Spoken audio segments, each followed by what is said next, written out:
হ্যাঁ, ওই তো রান্না হয়ে গেছে। লাল শাক করেছি আর এই যে মাছের ঝোল করেছি। দেখবে, দেখাতে পারবো না, মনটা খুব খারাপ জানো তো।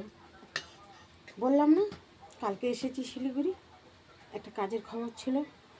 খুব খুশি ছিলাম জানো, ভাবছিলাম এই কাজটা করে আমার জীবন ধন্য হয়ে যাবে, আর দুঃখ থাকবে না, আর কষ্ট থাকবে না।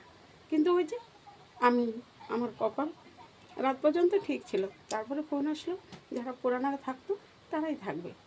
তা কী করবে, পুরানা লোক এসে গেছে, হাত পা ধরেছে, কান্না করেছে, তাকে ছেড়ে আমাকে রাখবে? রাখবে না তো। বাড়ি যাব সেই চিন্তা।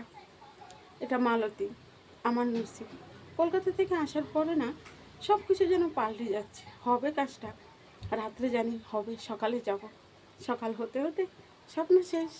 এটা স্বপ্ন, তাই এখন স্বপ্ন দেখতেও ভয় করে। আসার সময় বাসে এটা নিয়ে একদমই ভাবিনি। কেন ভাবিনি? ভয় হচ্ছিল আমার স্বপ্ন তো সত্যি হয় না। বাস আসার দরকার, খবর পেয়েছি, যাই, এই পর্যন্তই। তাও কাউকেই বলি নেই জানো তো। ফেসবুক, হ্যাঁ, ওরাই আমার আপন, ওরা ছাড়া আর কী আছে বলো? নিজের লোক কেউ নেই।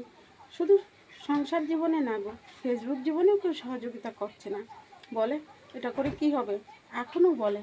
যতটুকুই হয়েছে, যখন অসুস্থ ছিলাম, মাথাটা ফেটে গেছিলো, তারাই কিন্তু একটু সহযোগিতা করেছে। তাহলে এরা ছাড়া কে আছে বলো?